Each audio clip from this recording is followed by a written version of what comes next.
biasa ini pada hari yang penuh berkah, penuh karomah, di pekan kedua bulan Ramadan. Allah Subhanahu wa taala izinkan ya Bun ya, kita berjumpa kembali, kita saling bersilaturahim, kita saling bersilaturruh, dan insya Allah di sini kita satukan niat ya Bun ya. Kita satukan niat untuk menjadi hamba Allah, untuk menjadi hambanya Tuhan yang diberkahi tentunya. Dan juga kita mohon kepada Allah Subhanahu wa taala untuk memberikan kita kesehatan, keafiatan paripurna, sehingga kita bisa memberikan cinta yang terbaik dan kita bisa memberikan karya yang terbaik untuk keluarga kita dan juga orang-orang tercinta. Salawat beserta salam marilah kita sanjungkan kepada junjungan kita Nabi Allah Muhammad sallallahu alaihi wasallam yang kita nantikan syafaat beliau di yaumul qiyamah. Amin amin ya rabbal alamin. Alhamdulillah, bahagia sekali Bun. Saya hari ini berkesempatan diberikan amanah untuk bersama bunda-bunda semua yang luar biasa, bersama sahabat-sahabat semua yang luar biasa, untuk kita sebenarnya saling mengingatkan. Jadi saya yakin di sini teman-teman semua lebih hebat dari saya. Saya yakin teman-teman dan bunda-bunda semua di sini adalah orang-orang yang hebat dan luar biasa. Semuanya mempunyai prestasi masing-masing. Semuanya memiliki kelebihan di bidangnya masing-masing. Tepuk tangan untuk bunda-bunda semuanya. Baik, hari ini saya diberikan amanah sedikit menyampaikan tentang the power of lapang dada. Sebenarnya Bun, ini adalah salah satu saja dari sekian banyak magnet rezeki yang akan membuat hidup kita itu lebih bahagia. Jadi konsep rezeki itu luas ya Bun ya. Rezeki itu bukan hanya berupa materi, rezeki itu bukan hanya berupa uang, rezeki itu bukan hanya berupa satu bangunan mewah yang kita punya mungkin, atau berupa kendaraan mewah yang kita kendarai mungkin, tapi konsep rezeki itu adalah luas. Kesehatan, rezeki bukan Bun? Rezeki. Suami yang baik, rezeki bukan Bun? Rezeki luar biasa Bun. Anak-anak yang soleh, rezeki bukan Bun? Rezeki. Dan kesehatan kita itu juga rezeki yang luar biasa. Dan juga rezeki yang luar biasa yang kadang kita suka lupa untuk bersyukur ya Bun ya, adalah rezeki berupa kesempatan. Rezeki berupa kesempatan dan kenikmatan kita menjalankan ibadah Bun. Kenikmatan kita bisa bersujud kepada Allah. Kenikmatan ketika kita bisa berkumpul bersama keluarga. Kenikmatan ketika hati kita itu merasa damai, tentram, dan tenang. Betul Bun? Di sini kita kembali mengingat satu rezeki Allah berupa rasa apa Bu? Rasa lapang dada. Jadi pembahasan kita pada hari ini adalah tentang the power of lapang dada. Baik. Mohon izin. Sebelum kita beranjak ke pembahasan tentang lapang dada Bun, saya ingin mengajak bunda-bunda dan teman-teman semua untuk melihat satu case yang luar biasa mencengangkan, bahwa di sini ada satu diagram yang ini bukan hanya sekedar angka Bun. Ini bukan hanya satu deret angka, tetapi ini adalah nyawa manusia. Ini adalah angka kematian, tingkat bunuh diri berdasarkan 6 wilayah di dunia. Jadi mereka yang terekam dalam deret angka ini adalah orang-orang yang memilih mengakhiri hidupnya dengan bunuh diri. Dan ini luar biasa Bun. Ternyata angka terbesar itu ada di Eropa, yaitu 12,8%. Kemudian selanjutnya di Asia Tenggara 10,1%. Kemudian di Amerika 9,6%, Pasifik Barat 8,7%, Afrika 6,9%, Mediterania Timur 5,9 dan rata global 9,2. Kira-kira Bu, apa yang menyebabkan orang-orang ini mengakhiri hidupnya? Putus asa. Betul sekali. Rasa putus asa, rasa tidak terima dengan apa yang sudah Tuhan takdirkan dalam kehidupannya. Rasa sempit hati, rasa sempit dada. Akhirnya apa Bun? Dengan rasa sempit hati, rasa sempit dada dan tidak penerimaan kepada apa yang sudah Tuhan takdirkan pada hidupnya, membuat orang tersebut akhirnya gelap mata dan memilih untuk mengakhiri hidupnya dengan cara yang zalim. Jadi orang-orang yang membunuh diri mereka sendiri itu menzolimi diri sendiri. Padahal jika kita ingat kembali Bun, rahmatnya Tuhan itu jauh lebih besar daripada ujian yang Tuhan hadirkan dalam kehidupan kita. Betul? Rahmatnya Tuhan itu jauh lebih besar, jauh lebih indah daripada ujian yang Tuhan hadirkan dalam kehidupan kita. Kita sering lupa Bun, kita diberikan potensi yang luar biasa. Setiap manusia yang lahir ke dunia ini dilengkapi dengan panca indera. Betul Bun? Kita dilengkapi dengan mata, kita dilengkapi dengan telinga, kita dilengkapi dengan seluruh anggota tubuh yang walaupun kita nggak ngerti apa saja bagian-bagian dari organ itu, kita nggak ngerti apa saja fungsinya dari organ-organ itu, tetapi luar biasanya Allah tetap mengaturkan semua itu untuk diri kita. Allah Subhanahu wa Ta'ala mengaturkan sampai sedetail itu. Kita nggak ngerti apa saja yang ada di kornea mata kita, tetapi Allah sudah mengaturkannya untuk kita dengan pengaturan yang terbaik. Bunda, kalau tubuh kita saja dengan sistem yang rumit seperti itu Tuhan sudah aturkan dengan pengaturan yang terbaik, apa iya hidup kita itu Allah nggak ngurusin? Benar Bun? Kalau tubuh kita saja Bun, Tuhan itu sudah mengatur sedemikian rupa, walaupun kita nggak ngerti, Tuhan tetap bisa membuat tubuh kita itu berfungsi dengan baik. Apa iya rezeki kita itu Allah nggak kasih setiap hari? Satu hal yang harus kita ingat Bun, setiap yang bernyawa di muka bumi ini Tuhan sudah jamin rezekinya. Betul? Setiap yang bernyawa di muka bumi ini Tuhan sudah jamin rezekinya. Hanya kita mau memilih untuk menjemputnya atau kita diam saja. Itu pilihannya. Dan banyak sekali cara kita menjemput rezeki. Salah satunya tadi dengan duit, doa, usaha, ikhlas, dan tawakal. Baik, luar biasa. Tadi sudah disampaikan oleh Ustazah Herlina. Jadi di sini saya sifatnya hanya menambahkan sedikit saja ya Bun ya, untuk self reminder untuk diri kita. Baik. Selanjutnya, tadi kita sudah mengerti ya Bun ya, kenapa orang-orang memilih untuk mengakhiri hidupnya. Salah satunya karena rasa kecewa, karena rasa tidak puas dengan pengaturannya Tuhan, karena putus asa. Nah, gimana sih Bun supaya kita ini nggak mudah kecewa, nggak mudah putus asa, dan nggak mudah kita mengambil jalan pintas untuk mengakhiri hidup kita? Yang pertama adalah kita mengenal hakikat kehidupan kita. Jadi kita kembali lagi kepada hakikat kehidupan kita, bahwa kita itu diciptakan di dunia ini adalah sebagai apa Bun? Sebagai hamba. Wa ma khalaqtul jinna wal insa illa liya'budun. Dan aku tidak ciptakan jin dan manusia kecuali untuk beribadah kepadaku. Jadi Bun, tugas kita itu di dunia ini ternyata cuma satu. Apa Bu? Ibadah. Tugas kita di dunia ini cuma satu, hanya ibadah. Yang sering membuat kita lelah, yang sering membuat kita itu seperti ada kebocoran energi yang luar biasa di situ, kita sering ngambil makamnya Allah. Betul Bun?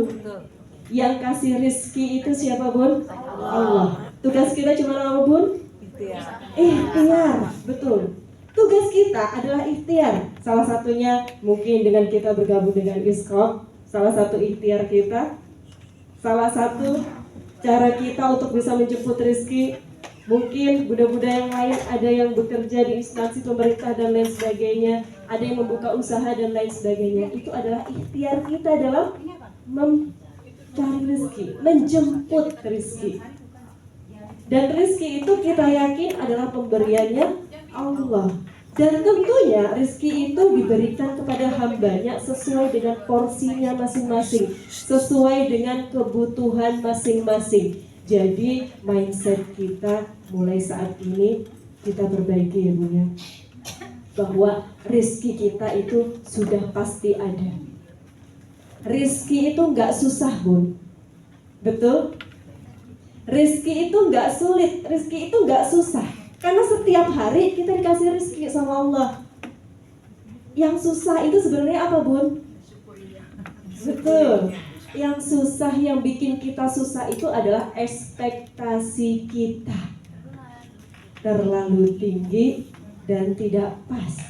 Karena Allah lebih tahu porsi mana yang saat ini baik untuk kita. Jadi sebenarnya rezeki itu nggak susah.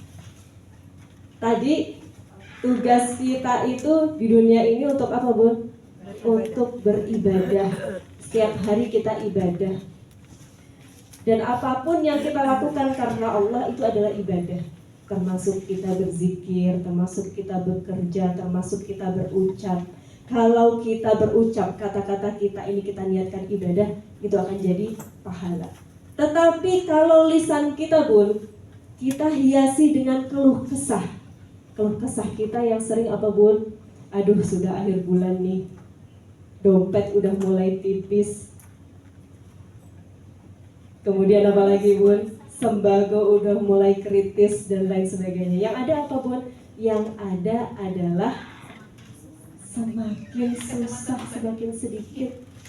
Jadi kalau kita ngeluh Bu, jadi kata-kata kita ini adalah doa. Kita itu punya alam sadar, otak sadar, dan otak bawah sadar. Otak sadar kita itu Bun, cuman porsinya itu hanya 12%. Sedangkan Bunda, 88%-nya itu adalah otak bawah sadar, alam bawah sadarnya kita. Sedikit ya Bun ya, kita bahas tentang hipnoterapi. Mudah-mudahan ini bisa jadi semangat dan self reminder untuk kita semua. Jadi kita itu punya yang namanya alam bawah sadar, otak bawah sadar kita. Nah otak bawah sadar ini porsinya sangat besar Bu, 88%. Di mana otak bawah sadar ini akan memberikan sugesti kepada seluruh tubuh kita untuk melakukan satu tindakan. Kebayang ya Bun ya? Kalau otak bawah sadar kita ini tidak bisa membedakan mana yang baik dan mana yang tidak baik. Dia akan memproses setiap yang sering keluar dari lisan kita dan apa yang kita pikirkan. Jadi semakin kita memikirkan sesuatu itu susah, maka akan diproses oleh alam bawah sadar kita, otak bawah sadar kita untuk mewujudkan sesuatu itu jadi susah. Betul Bun? Misalkan, Bun, saya ini lagi susah banget. Akhir bulan pengeluaran lagi banyak banget. Iya, bayaran lagi banyak banget, kemudian cicilan ini, cicilan itu, dan lain sebagainya. Dan itu kita ulang-ulang setiap hari, betul Bun? Kadang-kadang kalau lagi susah, kita itu suka lupa ya Bun ya, mengulang-ulangnya, aduh ini gimana, dan lain sebagainya. Dan itu ternyata Bunda, tanpa kita sadari, diproses oleh otak bawah sadar kita. Dan akan diwujudkan, menjadikan nyata. Nah ini yang kita hati-hati ya Bun ya. Jadi jika kita pengen rezeki kita lancar, ubah mindset kita, ubah lisan kita, ubah zikir kita. Betul Bunda? Kalau kita mengeluh terus, artinya apa Bun? Kita itu lagi protes. Protes kepada siapa? Protes kepada yang memberi rezeki. Betul? Iya. Kalau kita itu ngeluh dengan kondisi kita saat ini, artinya kita tuh lagi protes kepada siapa Bun? Yang mengatur hidup. Jadi sekarang kita rubah mindset kita.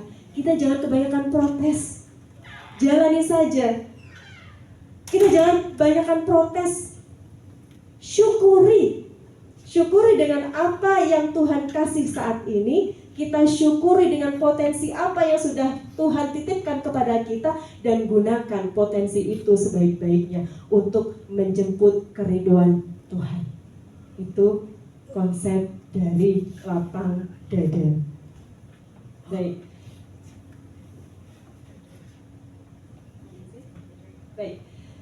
Kemudian Bunda, yang kedua, supaya kita itu nggak gampang kecewa, nggak gampang putus asa.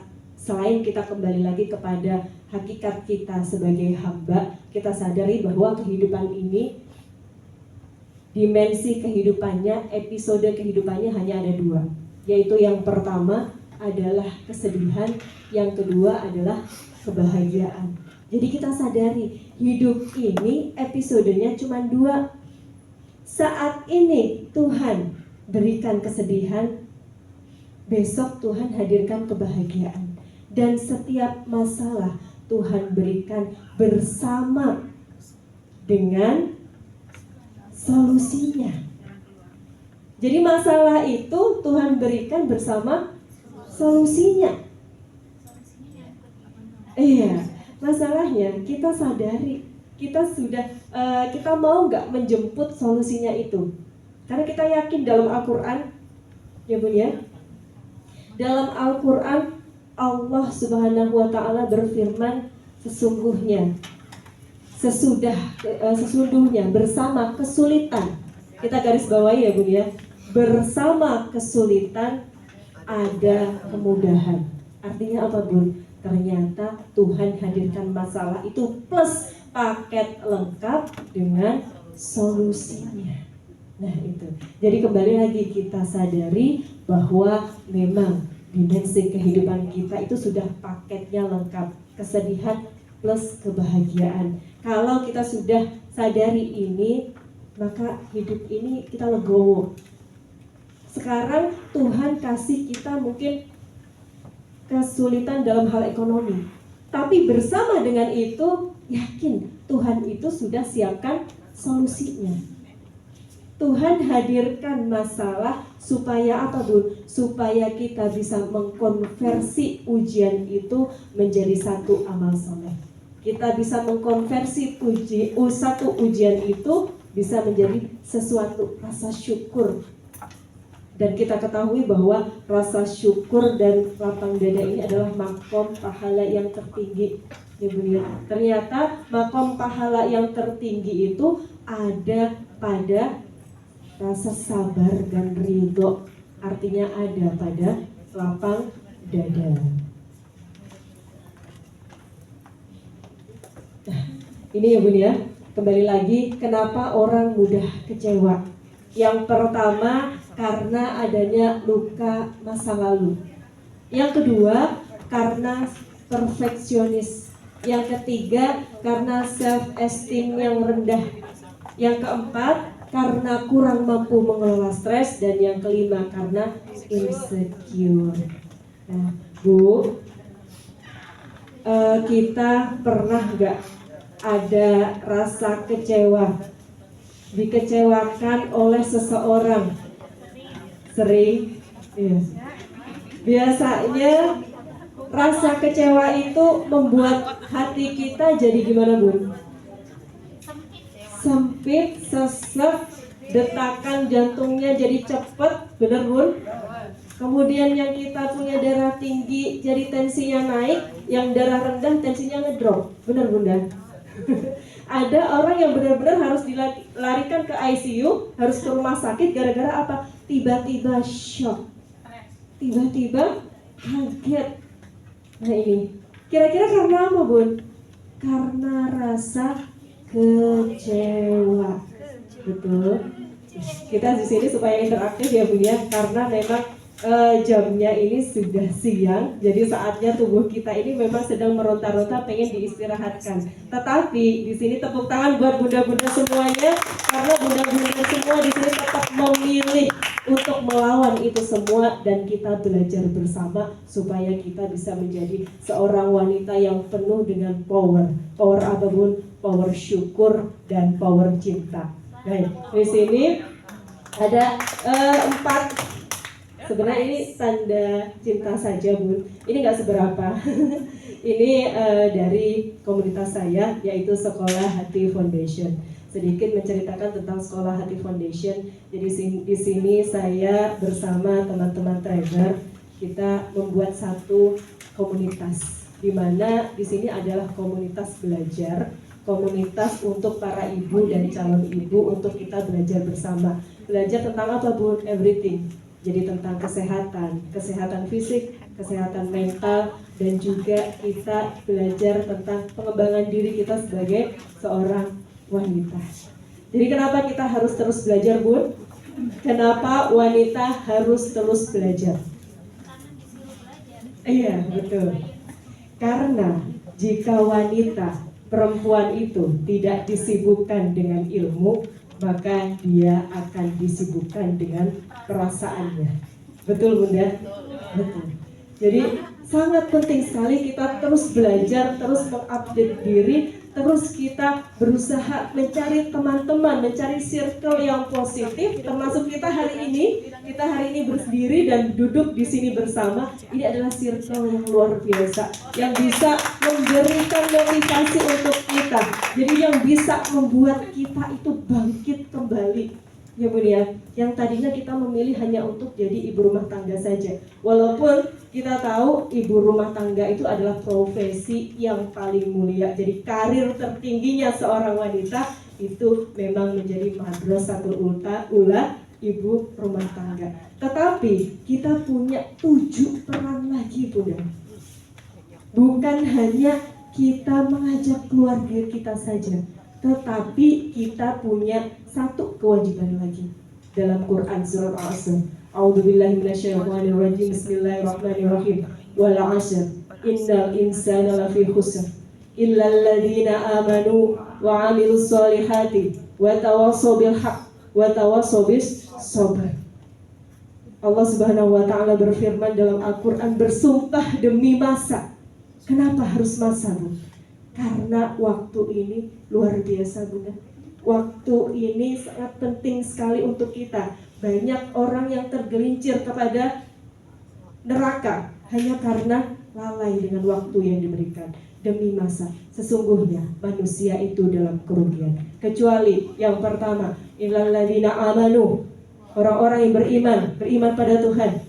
Kemudian yang kedua, wa 'amilus solihati, beramal solih. Apakah cukup dengan beriman dan beramal solih saja? Apakah kita ternyata cukup hanya dengan ibu rumah tangga saja, Bun? Yang hanya kita di rumah saja? Mungkin tidak. Ternyata kita punya satu kewajiban lagi. Yang pertama tadi apa, Bun? Beriman, kemudian beramal soleh. Yang ketiga adalah watawassaw bil haqq, watawassaw bis sabr. Jadi ini satu peran kita sebagai khalifah di muka bumi ini yang sering kita lupakan. Kita punya kewajiban. Jika kita pengen dapat jannahnya Allah, jika kita pengen dapat surganya Allah, kita itu nggak cukup dengan kita soleh sendirian. Kita itu nggak cukup hanya dengan kita baik sendirian. Kita itu nggak cukup hanya dengan kaya sendirian. Betul, Bu? Kita punya kewajiban untuk mengajak orang kepada kebaikan. Kita punya kewajiban untuk mengajak orang kepada kesabaran. Kita punya kewajiban untuk mensejahterakan orang lain juga. Kita punya kewajiban untuk tidak membiarkan tetangga kita kelaparan. Betul, Ibu? Setuju, Ibu? Takbir, Allahu Akbar. Tepuk tangan buat Bunda semuanya. Baik. Jadi di sini kita ada game sedikit juga. Masa lalu. Saya pengen kasih satu pertanyaan. Masa lalu itu definisinya apa, Bun? Masa yang sudah terjadi. Oh iya, tadi harusnya tunjuk tangan dulu supaya bisa dapat mood cantik. Baik. Iya, pertanyaannya selanjutnya. Masa lalu adalah masa yang telah lalu, masa yang sudah terlewati. Betul? Setuju, Bunda? Jadi masa lalu itu apakah 1 tahun yang lalu? Apakah kemarin? Bisa. Apakah 1 menit yang lalu? Bisa. Baik.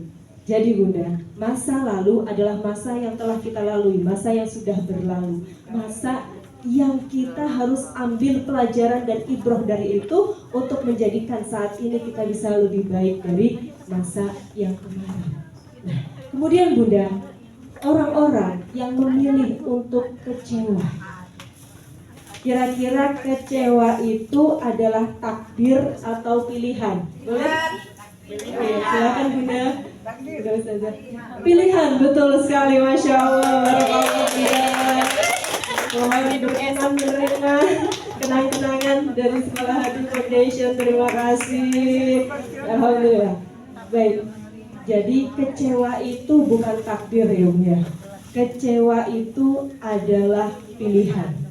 Analoginya, sebuah kapal tidak akan tenggelam jika dindingnya tidak bocor. Betul? Dan kapal itu adalah diri kita. Kemudian Bunda, ombak, karang, dan lain sebagainya itu apa Bun? Itu adalah dunia. Dan dindingnya adalah apa Bun? Dindingnya adalah kolbu kita. Jadi sebuah kapal tidak akan bisa tenggelam jika dindingnya tidak bocor. Artinya apa Bun? Kita itu nggak akan bisa kecewa kalau kita nggak mengizinkan diri kita kecewa. Betul Bunda? Ya. Kita itu nggak akan sakit hati kalau kita nggak mengizinkan diri kita sakit hati. Betul? Selama ini kadang kita sering kecewa, kita sering sakit hati karena apa? Kita mengizinkannya. Mempersilahkan rasa kecewa itu muncul dan masuk ke dalam hatinya kita. Akhirnya apa Bun? Itu mengkorosi kesehatan hati kita, mengkorosi kesehatan batin kita, dan juga itu akan mengkorosi kesehatan fisiknya kita. Akhirnya apa Bun? Kita memilih untuk menyerah. Kita memilih untuk menyerah. Kita nggak memilih untuk bergerak maju. Kita nggak memilih untuk bisa pulih. Gitu. Artinya kita jangan membiarkan dinding kita bocor. Sayangi diri kita. Kalau kita sayang sama diri kita, kita selami diri kita, kembali lagi kepada diri kita, kita akan semakin sadar bahwa Tuhan itu, Allah Subhanahu wa Ta'ala, lebih banyak, jauh lebih besar lagi memberikan rahmatnya kepada kita ketimbang ujian. Betul Bun? Sampai saat ini kita masih diizinkan sehat, kita diizinkan bisa melangkahkan kaki kita, bertemu dengan sahabat-sahabat yang luar biasa. Itu anugerah. Gak semua orang Bun, gak semua orang dikasih taufik. Undangan sudah disebar kemana-mana, tapi gak semua orang dikasih taufik untuk memilih itu. Benar Bunda? Dan kita salah satu yang dipilih oleh Tuhan, kita salah satu yang dipilih oleh Allah untuk bisa menikmati rahmatnya Allah. Luar biasa, tepuk tangan untuk kita semuanya. Baik, masa lalu. Jadi masa lalu adalah masa yang telah lalu. Kalau orang lain Bunda melihat luka masa lalu, luka batin itu sebagai satu trauma, tapi kita sepakat hari ini kita semua di sini adalah wanita-wanita hebat. Hari ini kita semua di sini adalah wanita-wanita yang luar biasa, pilihan Allah. Kita rubah mindset kita. Kalau orang lain mengatakan masa lalu, luka batin ini sebagai trauma, tapi kita melihat masa lalu ini adalah sebagai suatu pelajaran. Jadi kita ikhlaskan, yang sudah lalu sudah. Kata Allah, waktu itu nggak mungkin bisa diulang lagi. Kalau kita nggak mau mengikhlaskan Bun, kita sendiri yang terkorosi, betul? Kalau kita nggak mau mengikhlaskan, kita sendiri yang akan sakit. Maka ikhlaskan, lepaskan masa lalu itu, ikhlaskan masa lalu itu, kita berdamai dengan diri kita, dengan hati kita. Kita ucapkan syukur pada Tuhan, kita ucapkan syukur pada Allah. Ya Allah, terima kasih atas pelajaran demi pelajaran. Ya Bun ya. Jadi bukan terima kasih atas masa lalu, bukan. Tetapi terima kasih atas pelajaran demi pelajaran yang Engkau izinkan dengan indah hadir dalam kehidupan hamba, yang menjadikan hamba saat ini bisa memetik ibroh dari itu semua dan menjadikan hamba saat ini bisa menjadi pribadi yang lebih baik dari hamba yang kemarin. Jadi itu Bunda. Sepakat ya Bun, tepuk tangan untuk kita semuanya. Baik, itu yang pertama. Yang pertama, kita berdamai dengan luka masa lalu kita. Yang kedua adalah perfeksionis. Baik, Bunda-bunda mungkin ada yang ingin menjawab perfeksionis itu apa? Yang belum? Ya, silakan Bunda Riris. Masya Allah, Ustazah Riris. Perfeksionis? Ingin selalu yang Iya, apa Bun? Tersempurna. Terbaik. Iya, baik. Perfeksionis. Mungkin ada lagi Bunda? Ya, silakan. Luisa. Sempurna. Iya, Masya Allah, tabarakallah, tepuk tangan untuk Bunda Riris dan Bunda Loisa. Mungkin nanti bisa diambil di akhir sesi ya Bunda ya, untuk menyingkat waktu. Baik, perfeksionis. Jadi seseorang yang mengalami perfeksionis ini mendambakan satu kesempurnaan. Betul Bunda? Mendambakan segala sesuatu itu terjadi secara sempurna. Pengen semuanya itu sesuai sama kemauan kita, betul Bun? Sempurnanya menurut manusia itu adalah sesuai sama egonya, betul nggak Bun? Padahal yang lebih tahu yang terbaik untuk kehidupan kita itu adalah Allah Subhanahu wa Ta'ala, Tuhan yang Maha Esa. Jadi kita itu kadang sering ngambil makomnya Allah, betul Bun? Jadinya gampang putus asa, gampang kecewa, gampang sakit hati. Kita pengen ngambil makomnya Allah, maunya kita sesuai sama apa yang kita mau. Ya Allah, saya maunya saya lulus kuliah usia sekian. Saya maunya saya diterima bekerja di perusahaan A misalnya. Ternyata menurut Allah itu bukan itu yang terbaik untuk kita. Mungkin yang terbaik untuk kita diminta untuk membuka usaha sendiri, kemudian punya satu usaha sendiri, satu outlet sendiri misalkan, atau kita memulai satu bisnis yang lain. Itu maunya Allah. Passion kita ternyata di situ, tapi kita sudah suuzon dulu sama Allah. Kita menyangka bahwa Allah itu nggak sayang sama saya. Kita perfeksionis, pengennya semuanya itu sesuai sama maunya kita. Karena ya itu tadi, manusia itu sering mengunggulkan egonya. Betul Bun? Egonya dulu yang diunggulkan, maunya semuanya perfect, sempurna. Jadi perfeksionis ini adalah salah satu gangguan psikologi sebenarnya Bun. Gangguan psikologi yang membuat seseorang itu selalu pengen sesuai sama yang dia mau, pengen sempurna. Padahal apa Bun? Kita tahu dunia ini nggak ada yang sempurna, betul Bun? Adalah satu kemustahilan menghadirkan satu kesempurnaan di dunia ini. Artinya apa Bun? Jika kita pengen segala sesuatu itu sempurna, kita harus siap-siap menjadi kecewa. Kita pengen ketika kita berhubungan dengan orang lain itu sempurna, gak ada cacatnya, orangnya jujur, pengertian, penuh kasih sayang, penuh kebaikan kepada kita. Tetapi pada dasarnya, pada kenyataannya gak seperti itu. Itulah manusia, itulah dunia. Ketika kita berinteraksi dengan orang lain, selama wujudnya itu masih manusia, selama predikatnya itu masih makhluk Tuhan, selalu ada potensi dari dirinya untuk mengecewakan. Betul Bunda? Jadi selalu ada potensi dari makhluknya Tuhan untuk mengecewakan. Tugas kita itu apa Bun? Tugas kita cuma wa ma khalaqtul jinna wal insa illa liya'budun. Tugas kita cuma ikhtiar, tugas kita cuma berbuat yang terbaik, mengusahakan yang terbaik. Kita hablum minallah yang terbaik semampu kita hablum minanas terbaik semampu kita, dan selanjutnya itu terserah Allah. Kita kembalikan lagi kepada Sang Maha Kuasa, Sang Khalik yang akan mengatur setiap episode kehidupan kita. Jadi seseorang yang perfeksionis ini adalah seseorang yang menyemplungkan dirinya kepada kekecewaan yang disengaja. Jadi sayangi diri kita, lenturkan diri kita. Jangan terlalu kita itu pengen semuanya sesuai sama keinginan kita. Kita punya Tuhan, kita punya kendala, Tuhan punya kendali. Betul Bun? Yang penting kita ikhtiar semaksimal mungkin, kita berikan yang terbaik. Jadi bukan menginginkan yang terbaik sesuai keinginan kita, tetapi kita lakukan yang terbaik yang Tuhan suka. Yang Tuhan suka apa, Bun? Yang Tuhan suka kita bekerja, kita melakukan yang terbaik, kita memberikan yang terbaik, kita berbagi. Lakukan itu, lakukan saja.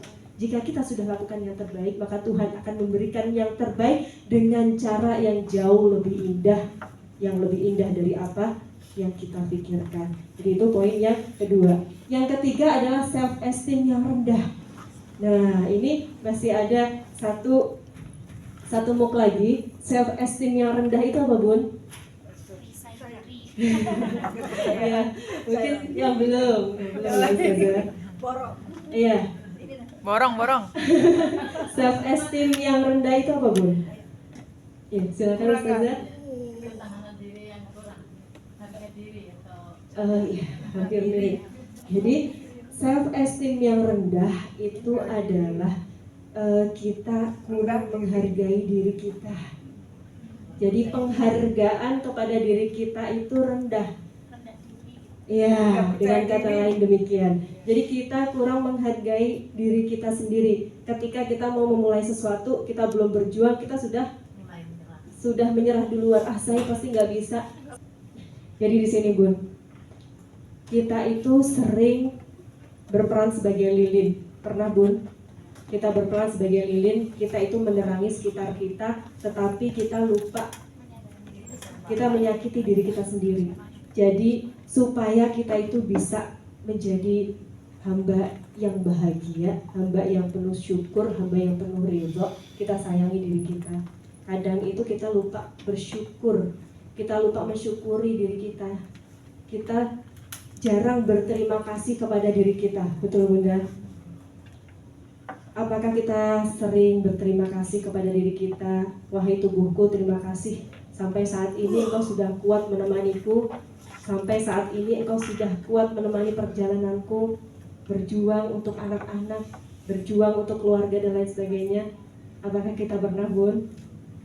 Kalau belum, kita coba. Kita coba mulai saat ini, kita sayangi diri kita sendiri.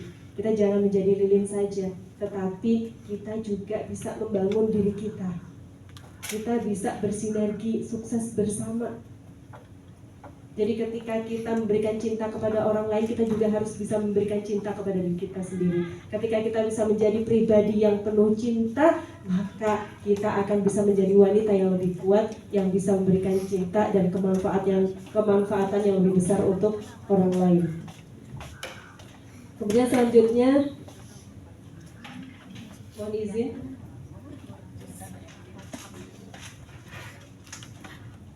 Mohon izin, Bunda. Proyektornya udah ngantuk ini.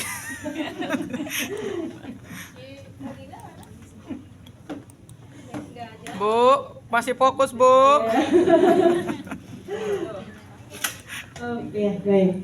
Kemudian yang selanjutnya, perfeksionis itu muncul dari perjalanan hidup dan pola asuh. Jadi ini sedikit saja ya Bun ya, karena memang keterbatasan waktu kita di hari ini untuk poin-poinnya banyak yang kita skip. Mungkin insya Allah di lain kesempatan semoga ada kesehatan, rezeki kesehatan panjang umur, kita bisa bersua kembali, kita bisa bahas lebih dalam lagi. Jadi ini tentang insya Allah benar. Ini tentang perfeksionis. Bagaimana supaya kita bisa fast recovery? Nah, ini tadi pembahasan dari Ustazah Herlina. Bagaimana kita bisa fast recovery? Ternyata itu tadi Bun, kita harus dekat sama Allah, dekat sama Sang Pencipta. Ini adalah konsep dari lapang dada. Jadi inti dari lapang dada adalah ini ternyata. Kita dekat kembali dengan Sang Pencipta. Jadi definisi healing itu ternyata bukan pergi Bun. Kita selama ini sering ketika kita ada masalah, kita malah pergi. Perginya kemana Bun? Healing. Ternyata healing yang sebenarnya itu bukan pergi menjauh, tetapi kita kembali lagi kepada diri kita sendiri. Kita kembali lagi kepada Tuhan kita kembali lagi kepada Allah. Kita sadari yang selama ini sering kita lupain. Kita sering ngambil makomnya Allah, akhirnya kita jadi lelah. Kita sering pengen ngambil makomnya Allah. Kita itu kadang-kadang suka mohon maaf, kita suka kurang ajar sama Allah. Benar Bu? Kita suka kurang ajar sama Allah. Allah udah kasih begitu banyak nikmat ke kita. Kita nggak bersyukur, tetapi kita malah menuntut lagi dan menuntut lagi. Akhirnya apa? Itulah yang menjadi tabir penghalang dari rahmatnya Allah hadir dalam kehidupan kita. Jadi Bu, sebenarnya yang menghalangi rezeki kita, yang menghalangi rahmatnya Allah, kasih sayang Allah hadir dalam kehidupan kita, itu ternyata dari diri kita sendiri, dari dosa-dosa yang kita lakukan. Betul Bu? Kita itu sering kerja keras banting tulang. Benar Bu? Kita sering kerja keras banting tulang. Kita kerahkan semua tenaga kita kerahkan semua daya upayanya kita. Kita berangkat pagi, pulang malam, pulang subuh kadang. Kita habiskan waktu kita di luar rumah, kita habiskan waktu kita di depan laptop dan sebagainya. Kita lupa Bu, ternyata kita itu yang pertama, langkah yang harus kita lakukan ini, kembali lagi sama Allah, dekat sama Allah, dekat dengan Sang Pencipta yang kasih kita rizki. Betul Bunda? Kita sudah pontang-panting ke sana kemari, kalau kita nggak minta sama yang kasih rizki, kira-kira dikasih nggak Bun? Kita nggak minta sama Allah yang kasih kita kesuksesan, kira-kira bakalan berat atau ringan? Berat. Karena kita pikul sendirian. Jadi Bun, ada quotes yang menurut saya ini jadi motivasi buat saya. Dunia ini berat kawan, maka jangan dipikul, taruh di atas sajadah. Sebelum kita melangkahkan kaki kita keluar rumah, sebelum kita berjuang, sebelum kita bekerja banting tulang, satu yang harus kita lakukan, kita kembali ke sajadah kita. Kita minta sama Allah, ya Rob, saya punya satu cita-cita. Misalkan hari ini mau ketemu klien, saya pengen ya Allah proyek ini goal, saya pengen ya Allah hari ini bisa closingin orang itu. Benar Bun? Saya pengen hari ini bisa closingin orang itu, supaya kalau saya closing sama orang itu bisa ngajak yang lain. Betul? Yang megang hatinya siapa Bun? Allah. Yang menggenggam hatinya, kemauannya siapa Bun? Allah. Yang maha membolak-balikan hatinya, Allah.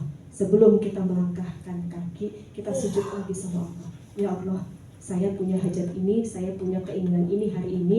Saya yakin Engkau yang maha mengabulkan doa-doa. Ada satu doa yang diijazahkan oleh gurunda kita, Ustadz Adi Hidayat. Ini bahasa Indonesianya saja ya Bun ya, supaya kita bisa mudah mengingat. Ya Tuhan, Engkau yang maha menggenggam langit dan bumi, Engkau yang maha mengabulkan doa ya Tuhan, ya Allah. Jikalau bukan memohon kepadamu, aku memohon kepada siapa lagi? Jikalau bukan Engkau yang mengabulkan doa ya Allah, siapa lagi yang akan mengabulkan doaku? Tidak ada satu zat pun di muka bumi ini, di alam semesta ini yang bisa mengabulkan doa kecuali Engkau. Nah itu salah satu doa yang mempercepat terkabulnya hajat. Insya Allah nanti kita dawamkan bareng-bareng. Mohon izin mungkin saya sharekan doa itu di grup muslimah. Ya, baik. Kemudian yang kedua Bunda, berlatih melepas harap. Artinya apa Bun? Berlatih melepas harap. Artinya kita ridho, kita ikhlas, kita lepasin. Yang bukan jadi makomnya kita lepasin. Yang bukan jadi tugasnya kita lepasin. Serahin lagi sama Allah. Ya mulia, tugas kita wa ma khalaqtul jinna wal insa illa liya'budun. Dan juga hal-hal yang membuat hati kita sakit, kita lepasin. Jadi kalau kita itu dadanya lapang, dadanya plong, itu legowo ya Bun ya. Ngapain aja itu jadi ringan. Bener Bun? Kalau hati kita lapang, ngapain aja itu jadi ringan. Tetapi kalau hati kita sempit Bunda, Kita bernafas saja rasanya apa Bun? Sesek. Kita bernafas aja sesek, kemudian kita melakukan apapun jadi berat. Nah itu. Kemudian Bunda, kita masuk ke slide berikutnya. Secara holistik, di dalam tubuh kita itu ada tiga hal. Yang pertama spiritual, yang kedua adalah emosi, yang ketiga adalah fisik. Jadi spiritual, emosi, dan fisik ini adalah tiga hal dalam diri kita yang saling berkaitan. Insya Allah lebih dalamnya mungkin kita akan bahas di lain waktu. Baik.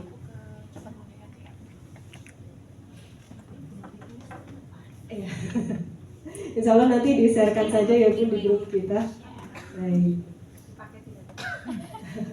Nah ini, kemudian Bunda, supaya kita tadi bisa berlatih melepas harap, bisa ridho, bisa lapang dada, ada tiga hal yang harus kita sadari bahwa rumus fitrahnya kehidupan. Kita memahami dalam kehidupan ini ternyata rumusnya adalah yang pertama, semua pasti diuji. Jadi siapapun yang Allah takdirkan sampai detik ini masih Tuhan izinkan ada di dunia ini pasti akan diuji. Dalam Quran surat Al-Baqarah ayat 214. Mohon maaf. Kita skip saja ya Bun ya. Kita nanti bisa lihat di mushaf kita Quran surat Al-Baqarah ayat 214. Kemudian yang kedua, rumusnya fitrah kehidupan adalah ujian itu akan sesuai dengan takaran. Jadi ketika Allah Subhanahu wa taala menghadirkan ujian dalam kehidupan kita, pasti karena kita mampu. Betul Bun? Kalau kita nggak mampu, kita nggak akan dikasih ujian. Kalau kita nggak mampu, kita nggak akan diamanahi. Ujian itu dipikulkan ke pundak kita. Tuhan kasih kita ujian karena kita mampu. Mohon izin sedikit bercerita tentang satu case. Pernah ada satu klien yang datang kepada kami dengan kondisi yang sangat depresi. Beliau sudah mencoba beberapa kali bunuh diri. Beliau pengen dihipnoterapi. Saya pengen sembuh, saya nggak pengen kayak gini terus. Ini menyiksa sekali. Kadang-kadang rasa putus asa dan kemudian rasa ingin bunuh diri itu datang tiba-tiba. Ternyata setelah beliau bercerita, setelah kita berdiskusi, sebabnya sepele Bun. Ternyata sebab beliau pengen bunuh diri itu bukan karena hal yang lain, bukan karena hal sesuatu yang berat sebenarnya, tetapi karena beliau merasa gagal sebagai seorang ibu. Beliau merasa gagal sebagai seorang ibu sehingga apa? Sehingga setiap hari itu selalu ada pertengkaran di dalam rumah antara beliau dan anaknya. Namanya anak-anak ya Bun, anak-anak itu luar biasa. Kita melihat anak-anak kita itu jangan menjadi troublemaker, tetapi kita lihat anak-anak kita itu sebagai jalan surga. Kalau kita melihatnya jalan surga, maka enak ya Bun ya. Kita ngadepinnya juga enak. Alhamdulillah jalan surga. Anak lagi berantakin mainan ya Bun ya. Kita waktunya sudah mau habis. Anak sedang berantakin mainan, alhamdulillah anakku sedang belajar. Jadi itu Bun, ternyata satu hal yang pengen bikin beliau bunuh diri adalah tidak mampu meregulasi emosi, sehingga ketika anak beliau ini sedang tantrum, yang terjadi adalah apa Bun? Beliau memukul, melempar ke kamar mandi, membanting dan lain sebagainya. Akhirnya apa Bun? Ada satu sisi di dalam diri. Jadi diri kita itu ada sisi gelap, sisi terang. Sisi terang beliau mengatakan ini bukan sesuatu yang baik. Ini gak baik dilakukan. Ngebanting anak itu gak baik Bun. Akhirnya apa? Itu yang menyiksa dirinya sendiri dan beliau mengatakan kepada diri sendiri bahwa saya ibu yang jahat, saya ibu yang gagal. Saya setiap hari menyiksa anak saya, buat apa saya hidup? Ternyata sebab pengen bunuh dirinya karena itu. Akhirnya saya katakan kepada beliau, Bun, Tuhan itu dalam Quran surat Al-Baqarah ayat 286, Tuhan itu nggak akan kasih ujian kalau kita nggak mampu. Jadi ujian kita itu sesuai sama takarannya kita. Gak ada ceritanya ibu yang gagal, betul Bun? Gak ada ceritanya ibu yang gagal. Kalau kita itu sama Allah dikatakan gagal jadi ibu, kita nggak akan dikasih anak, betul? Nggak ada yang namanya ibu yang gagal. Yang ada hanyalah ibu yang harus terus belajar, ibu yang masih harus terus berproses. Karena sejatinya kehidupan ini adalah sekolah yang terlama dan terpanjang. Kita belajar dari hari ke hari, kita belajar menjadi pribadi yang lebih baik dari hari ke hari. Termasuk kita memperbaiki hubungan kita dengan Allah, termasuk kita memperbaiki hubungan kita dengan sesama manusia. Baik, mohon izin Bunda karena keterbatasan waktu, beberapa slide kita skip. Iya, jadi ujian sesuai dengan takaran. Kemudian yang ketiga, fitrah kehidupan kita ada di Quran surat Al-Mulk ayat 2, yaitu Allah Subhanahu wa taala pengen ketika memberikan ujian kepada kita, pengen melatih kita supaya kita bisa mengkonversi ujian itu menjadi amal solih. Saat ini mungkin kita dikasih ujian berupa kesulitan ekonomi, tetapi kita yakin ya Bun ya, bersama kesulitan ada kemudahan. Saat ini Allah izinkan kita bersama satu komunitas, satu perusahaan yang luar biasa, yang membangun para perempuan ini berdaya, membangun para perempuan ini menjadi satu pribadi yang mandiri. Bisa jadi itu adalah salah satu jalan rezeki kita. Jadi bersama kesulitan selalu ada kemudahan. Tuhan hadirkan ujian supaya kita bisa mengkonversi ujian itu menjadi amal. Ini tentang level emosi. Nah, jadi salah satu magnet rizki adalah lapang dada. Betul Bunda? Dada yang lapang, hati yang lapang itu bersumber dari kolbu yang salim. Kolbu yang salim, kolbu yang tenang. Dan kolbu yang salim ini bersumber dari kemampuan diri kita untuk mengelola emosi. Jadi di sini Bunda mohon izin ada beberapa level emosi. Level emosi yang pertama adalah nafas lawamah. Nafas lawamah ini apa Bun? Nafas lawamah ini di dalamnya ada apatis, kemudian sedih, kemudian takut. Nah ini apatis, sedih, dan takut. Nafas lawamah ini sangat dekat sekali levelnya dengan depresi. Jadi hati-hati kalau di dalam diri kita ini Bun ada rasa apatis, ada rasa sedih, kemudian ada rasa takut mencoba, takut berjuang, takut bergerak, dan lain sebagainya. Ada 3 rasa ini, maka kita harus hati-hati. Segera kita rilis, segera kita buang. Supaya apa Bun? Supaya kita nggak kepleset ke level yang depresi. Nah ini yang pertama adalah nafas lawamah. Kemudian yang kedua adalah nafas amarah. Nafas amarah ini terdiri dari rakus, kemudian marah, dan sombong.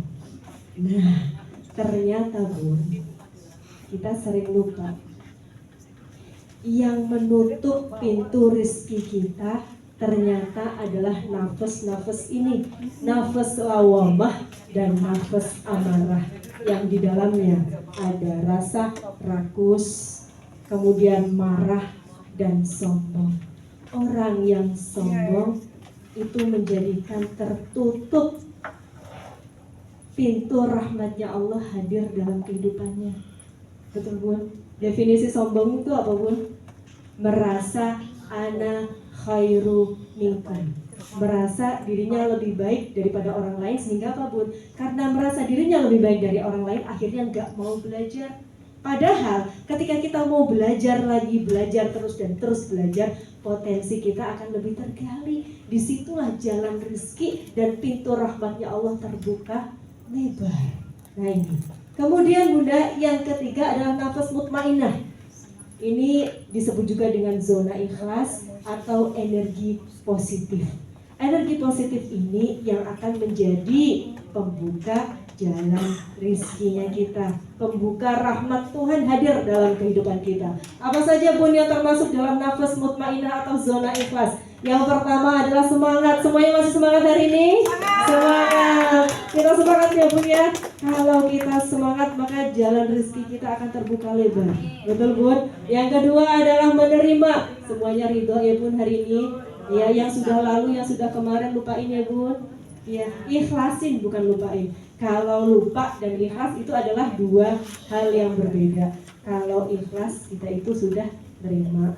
Kita terima dengan baik, kita terima dengan bahagia dan lapang dada. Tapi kalau lupa, melupakan itu berhubungan dengan penurunan fungsi kognitif otak. Jadi kita sepakat yang sudah lalu-lalu kita ikhlasin, kita ambil ibrohnya, kita ambil pelajaran di dalamnya. Kemudian damai, rasa damai, ada rasa sakinah dalam diri kita.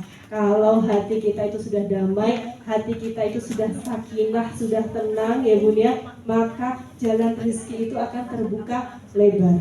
Kemudian pencerahan. Seseorang yang semangat menerima dan rasa hatinya damai itu akan bisa memberikan pencerahan bukan hanya pada dirinya, tetapi juga pada orang lain. Nah ini level emosi. Ya, sebenarnya sudah lelah. Nah kemudian selanjutnya Bunda, the power of lapang dada. Jadi ini adalah inti dari pembahasan kita hari ini adalah tentang lapang dada. The power of lapang dada. Seseorang yang hatinya lapang, seseorang yang hatinya damai, seseorang yang hatinya sakinah Bun, akan menarik begitu banyak pintu-pintu rahmat Tuhan, pintu-pintu rezeki hadir dalam kehidupannya. Yang pertama, orang yang lapang dada akan dimudahkan urusannya. Betul Bun? Orang yang lapang dada akan dimudahkan urusannya. Dalam Al-Quran disebutkan Allah Subhanahu wa Ta'ala berfirman, barang siapa yang bersyukur kepada aku akan aku tambah nikmatnya. Barang siapa yang kufur akan nikmatku, yang sempit dadanya, yang gak lapang, maka siksaku amat pedih.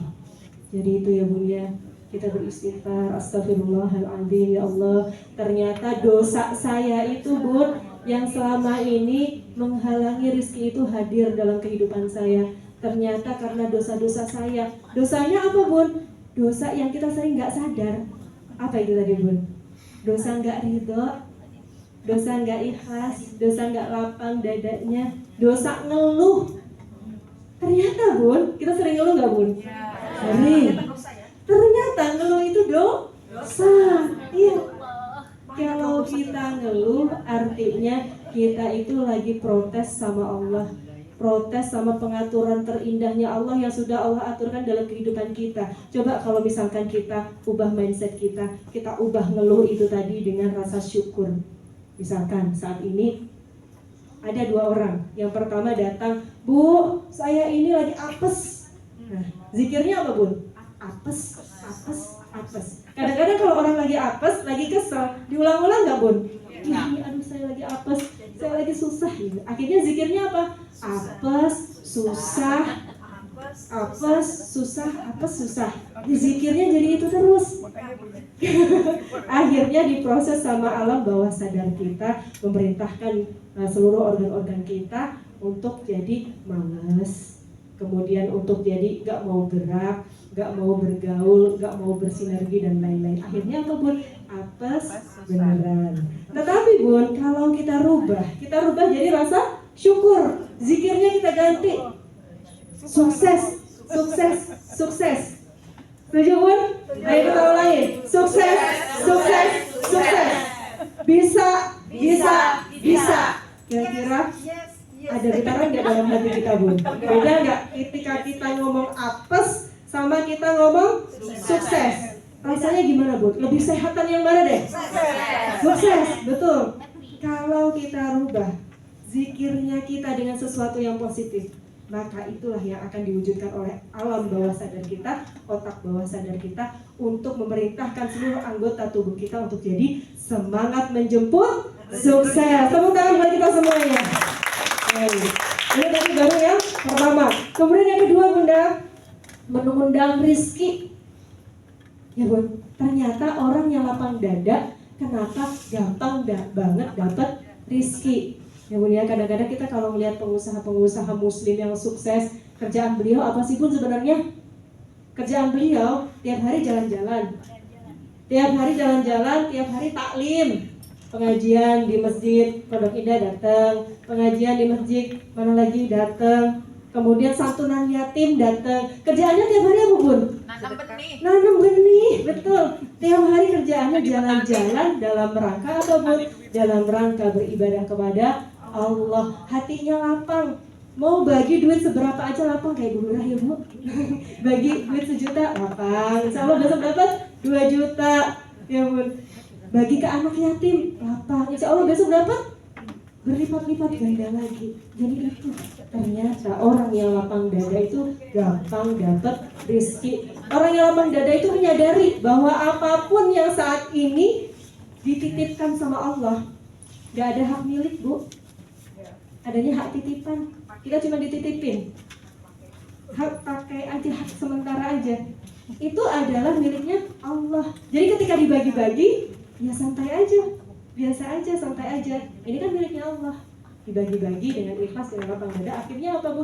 Itu ternyata jadi magnet rezeki. Akhirnya menambah rezeki beliau lebih banyak lagi, lebih banyak lagi. Ini adalah the power of lapang dada yang kedua. Kemudian yang ketiga adalah menarik keuntungan. Orang yang lapang dada ini cenderung lebih beruntung. Kayaknya hidupnya enak banget ya. Padahal nggak ngoyo. Ngoyonya di mana Bun? Ngoyonya bukan kerja keras banting tulang. Ngoyonya itu ada di istighfarnya kepada Allah. Ya Bun, kita tahu bahwa yang menghalangi rezeki itu hadir dalam kehidupan kita adalah dosa-dosa kita. Maka yang pertama kali harus kita lakukan apa Bun? Bersihin itu tadi yang menghalangi rezeki kita. Bersihin dulu itu tabirnya, bersihin dulu dosa-dosanya. Dengan apa Bun? Dengan istighfar. Banyak-banyak istighfar. Kadang-kadang rezeki itu jadi terhambat, tersendat karena mungkin ada dosa yang kita lupa belum istighfarin, betul Bun. Kita punya dosa sama orang tua, kita belum minta maaf, belum minta ridho. Akhirnya apa? Rumah tangga kita penuh dengan ujian. Karena ternyata ada dosa kita sama orang tua yang belum orang tua ridho di dalamnya. Itu birrul walidain. Kita minta maaf sama anak-anak kita. Sering ya Bu ya kita bikin dosa sama anak. Sering kita bentak anak dan lain sebagainya. Kita minta maaf sama anak. Kita bentak anak itu juga dosa ya Bun ya. Kalau anak salah, sampaikan dengan cara yang baik, dengan cara yang ahsan. Mohon izin kita cepat saja ya Bun. Yang berikutnya adalah tadi membuka peluang usaha. Kemudian Bunda, di sini kembali lagi membuka peluang. Slide yang selanjutnya, pola hubungan antara lapang dada dan sempit dada. Jadi mohon izin saya rangkum dalam sebuah diagram. Lapang dada ini pola hubungannya adalah work in harmony and blessing each other. Artinya apa Bun? Orang yang lapang dada itu pola hubungannya adalah bekerja sama dan saling menyayangi.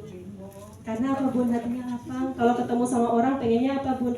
Bersinergi, bersilaturahim. Nah ini, ketika seseorang yang lapang dada ini hubungan dengan orang ada work in harmony, senangnya bersinergi, bersilaturahim, maka peluang dia mendapatkan rezeki akan lebih banyak.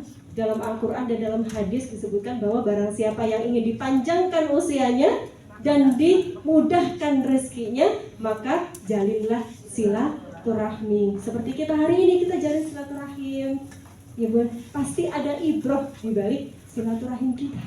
Nah, kemudian Bunda, pola hubungan sempit dada. Nah ini yang harus kita hati-hati ya Bun ya. Sempit dada, pola hubungannya itu adalah conquering and winning against other. Artinya apa Bun? Pola hubungan dengan orang lain itu penuh persaingan dan berusaha mengalahkan orang lain. Artinya apa Bun? Orang yang sempit dada itu julid. Kalau lihat orang lain pengennya apa Bun? Pengennya ana khairum minkum. Kita yang lebih menonjol, kita yang lebih baik dan lain-lain. Padahal kalau kita memilih untuk lapang dada, maka kesempatan, rezeki, peluang dan lain sebagainya akan lebih terbuka lebar. Jadi Bun, kita juga hati-hati. Sempit dada ini adalah satu azabnya Allah yang disegerakan di dunia. Betul Bun? Jadi seseorang yang berbuat dosa, yang tidak menyadari dosanya, tidak beristighfar atas dosanya, maka Allah akan hadirkan azabnya. Azabnya itu bukan hanya nanti di akhirat, tetapi di dunia. Dengan apa, Bun? Dengan disempitkan dadanya. Orang yang dadanya sempit, hatinya sempit, tersiksa nggak, Bun? Lihat tetangga beli kulkas, kita yang kedinginan. Lihat tetangga beli kompor baru, kita yang kepanasan. Lihat tetangga beli mobil baru, kita yang jalan ke ICU. Nah itu orang yang sempit dada. Jadi kita harus hati-hati. Baik, slide selanjutnya mohon izin. Nah ini mental uninsaltable.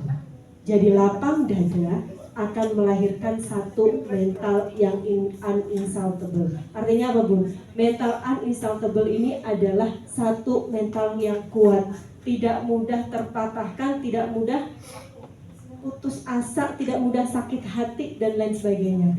Nah, untuk mendapatkan mental yang uninsaltable ini, Bun, mental uninsaltable ini adalah satu mental yang membuat seseorang itu dikejar-kejar rezeki. Pengen gabung dikejar-kejar rezeki? Pengen. Maka kita berazam untuk kita bisa mendapatkan satu mental yang uninsaltable. Dengan apa, Bun? Yang pertama adalah naikkan kapasitas intelektual. Dengan apa? Dengan belajar lagi, belajar terus dan terus belajar. Belajar itu bisa di mana saja, belajar itu bisa kapan saja, dan belajar itu bisa dari mana saja. Ketika kita bertemu dengan orang lain, ambil ibrohnya, ambil pelajaran darinya, disitulah kita belajar. Kemudian naikkan kapasitas spiritual kita. Dengan apa, Bun? Mendekatkan diri kita kepada Tuhan yang Maha Kuasa, mendekatkan diri kita kepada Sang Pencipta. Ini adalah dua hal yang akan menjadikan kita pribadi yang lapang dada, sehingga menjadikan kita bermental uninsaltable. Mohon izin. Sebenarnya, Bun, di sini ada satu slide video yang ini memotivasi diri kita. Tapi mohon izin, video ini ternyata tidak bisa dibuka. Iya, ternyata video ini nggak bisa dibuka. Mungkin saya mohon izin untuk menceritakannya saja. Jadi dalam video ini ada sebuah kelas di sebuah perkuliahan yang kemudian dosennya memberikan satu analogi yang luar biasa. Jadi ini cerita tentang sebuah toples kehidupan. Anggap aja ini toples ya, Bun, walaupun bentuknya muk. Dalam toples ini sang dosen memasukkan bola tenis. Bola tenis besar apa kecil, Bun? Besar. Kalau dibandingin kerikil, ya bola tenis yang segini ya, Bun ya. Nah, bola tenis yang putih. Kita bayangkan ya, Bun ya, bola tenis yang putih dimasukkan memenuhi toples ini. Nah, kemudian setelah dimasukkan bola tenis yang putih, dimasukkanlah kerikil-kerikil. Kerikil-kerikil itu lebih kecil atau lebih besar, Bun? Lebih kecil. Masih tuh masuk kerikil-kerikil. Setelah dimasukkan kerikil, dimasukkan lagi pasir. Lebih kecil lagi, lebih rendah lagi, betul, Bun? Itu analogi toples kehidupan kita. Ini adalah toples yang berisi pikiran kita, hati kita, mind kita. Nah, kemudian kalau dibalik, yang kita masukkan dulu adalah pasir. Masuk semua ya, Bun ya, pasir memenuhi toples ini. Kemudian habis pasir, kerikil udah masuk, belum masuk semua udah penuh. Akhirnya apa, Bun? Bola tenis kita itu enggak masuk. Artinya apa, Bun? Dari video ini kita bisa ambil satu ibrah, satu pelajaran bahwa sayangi diri kita. Toples tadi adalah diri kita, pikiran kita, mindnya kita. Bola tenis tadi adalah sesuatu yang penting dalam kehidupan kita. Apa, Bun? Kesehatan, keluarga, karir, potensi diri kita, dan lain sebagainya. Hal yang besar-besar itu kita masukkan dulu dalam pikiran kita masukkan dulu dalam toples kehidupan kita. Setelah itu masuk semua, baru kita izinkan hal-hal yang lebih kecil, hal-hal yang sekunder berupa kerikil-kerikil kehidupan tadi masuk ke dalam pikiran kita. Setelah itu, jika masih ada celah, kita masih bisa tuh masukin pasir-pasir tadi. Pasir-pasir tadi apa, Bu? Hal-hal yang sebenarnya remeh-temeh dalam kehidupan kita. Kita pikirin atau nggak kita pikirin itu nggak apa-apa, nggak masalah. Nah, kadang-kadang kita itu kebalik. Kita sering masukin apa dulu, Bu?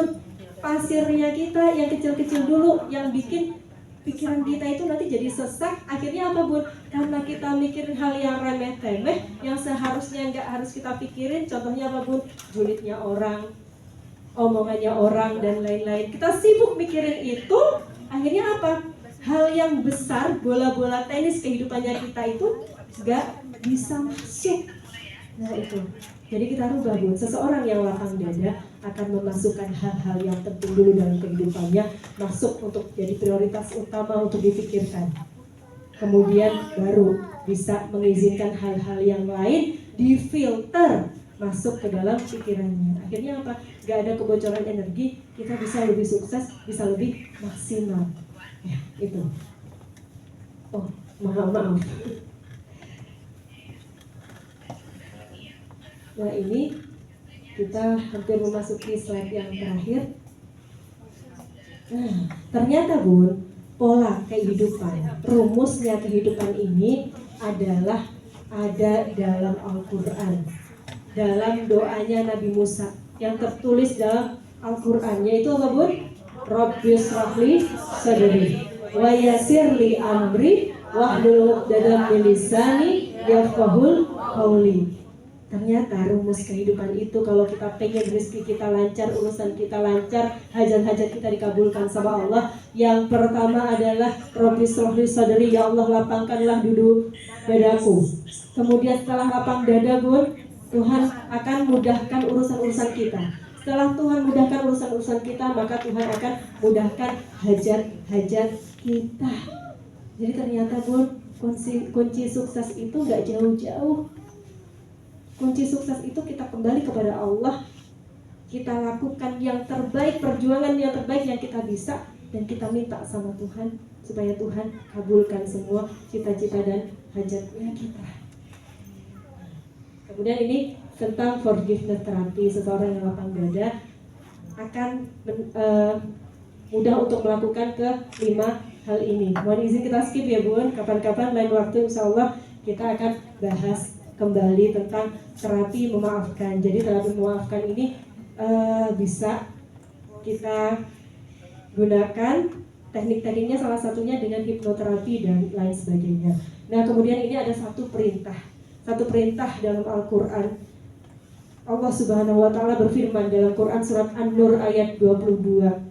Kenapa kita itu diperintahkan untuk lapang dada? Kita diperintahkan untuk saling memaafkan, kata Allah. Dan janganlah orang-orang yang mempunyai kelebihan dan kelapangan di antara kamu bersumpah, mereka tidak akan memberi bantuan kepada kaum kerabatnya, orang-orang miskin dan orang-orang yang berhijrah di jalan Allah. Dan hendaklah mereka memaafkan dan berlapang dada. Ternyata perintah lapang dada ini ada di dalam Al-Quran. Kalau kita pengen rezeki kita itu lancar, kita pengen diberikan maghfirah, diberikan ampunan oleh Allah, maka ternyata yang pertama kita harus lapang dada dulu. Kita maafkan orang-orang yang pernah bersalah kepada kita. Kita menjadi pribadi yang lebih baik lagi, lebih lapang dada lagi. Kita bantu saudara-saudara kita. Nah itu tadi, ternyata semuanya sudah tertulis di dalam Al-Quran. Nah, aspek dari memaafkan. Ya, ini ya Bun ya. Aspek dari memaafkan supaya kita bisa lapang dada. Yang pertama, ketika kita sudah memaafkan, tidak ada lagi keinginan untuk balas dendam. Artinya apa, Bun? Kalau kita sudah ridho, kita sudah maafin, jangan sampai ada redaksi kata-kata seperti ini. Ya Allah, si fulan itu pernah salah sama saya sudah maafin, tapi biar aja nanti Allah yang balas. Nah, sering gak, Bun? Nah, kalau kita masih sering mengucapkan redaksi kata-kata seperti itu, bisa jadi kata-kata itulah yang menjadi penghalang rezekinya kita. Artinya apa, Bun? Kita masih menyimpan noktah dendam di dalam hati kita. Hati kita itu gak benar-benar lapang. Buktinya apa Bun? Kita masih pengen Allah yang balas. Padahal tanpa kita berdoa pun Allah sudah akan balas. Jadi ngapain kita ada kebocoran energi besar di situ? Kita masih pengen ada keinginan melihat orang itu menjadi sengsara dan lain sebagainya. Itu nanti nutup jalan rezeki kita. Betul Bun? Yang lalu sudah biarkan berlalu. Allah itu Maha Rahman, Maha Rahim. Allah saja Maha mengampuni diri kita, masa iya kita nggak mengampuni saudara kita? Jangan sampai itu jadi sangkutan menjadi terhalangnya jalan rezeki ke kehidupan kita. Kemudian yang kedua, tidak lagi menghindar, menjaga jarak. Kalau kita sudah lapang dada, sudah maafin, gak apa-apa. Kalau ketemu saya hello, assalamualaikum. Waalaikumsalam, masuk. Jadi jalan rezekinya kita juga masuk, terbuka. Kemudian yang ketiga adalah keinginan untuk berdamai dengan orang tersebut, keinginan untuk senantiasa menjalin silaturahmi kepada orang yang baik, kepada orang yang ngeselin, kepada siapapun kita jalin silaturahmi. Karena kita nggak tahu jalan rezeki kita itu Allah hadirkan di mana. Kita nggak pernah tahu jalan rezeki kita itu Allah berikan di mana, di kota mana, di jam berapa, saat kita bertemu siapa, kita nggak tahu. Yang penting kita siapkan hati kita untuk jadi lapang, untuk menerima rahmat-rahmatnya Allah hadir dalam kehidupan kita. Baik. Kemudian memaafkan tidak akan merubah masa lalu, tetapi melapangkan masa depan. Benar Bun? Kemudian memaafkan belum tentu merubah orang lain, tetapi memaafkan akan menyehatkan batin kita. Kalau batin kita sehat Bun, insya Allah fisik kita sehat. Kalau batin dan fisik kita sehat, kita akan bisa lebih baik lagi dalam bekerja. Kita bisa lebih baik lagi dalam berkarya dan lain sebagainya. Kemudian yang terakhir, ya, kondisi di luar diri kita. Ya, ini supaya sebagai contoh kita jangan sering begini Bun. Kalau kita mumet, kembali lagi kemana Bun? Sajadah, sadar, jeda, dan pilih atau terima menjadi pribadi yang lebih bersyukur. Jadi apapun yang terjadi di luar kendali kita, kalau kita nggak mengizinkannya mengganggu diri kita, kita akan tetap baik-baik saja. Ya, kemudian ini Bun, agar kita lebih lapang dada, kita sadari bahwa hidup kita itu bukan perbandingan. Ya Bun, ada orang yang sukses di usia 20 tahun, ada orang yang sukses di usia 40 tahun, atau di usia 35 tahun baru memulai bisnis dan lain sebagainya. Tidak ada kata terlambat. Jadi hidup itu bukan perbandingan. Hidup itu adalah satu perjuangan dan rasa syukur. Jadi hidup itu bukan perbandingan, karena medan juang setiap orang itu berbeda-beda, jalan juang setiap orang itu berbeda-beda. Tugas kita adalah berusaha yang terbaik. Kita nggak usah jadi insecure usia kita sekarang udah 38 tapi baru mau mulai usaha, nggak apa-apa, nggak masalah. Itu jalan juang kita, medan juang kita memang di situ. Bisa jadi Tuhan akan kirimkan kesuksesan yang lebih cepat daripada orang yang sukses di usia 20-an. Jadi tetap semangat. Kemudian berlombalah dengan amal soleh dan dengan diri sendiri. Kita berlomba-lomba untuk bisa hablum minallah dan hablum minanas dengan baik. Kemudian hidup bukan tentang menang atau kalah. Hidup itu bukan tentang menang atau kalah Bun. Hidup itu adalah tentang diri kita, bagaimana kesyukuran kita kepada Allah Subhanahu wa Ta'ala.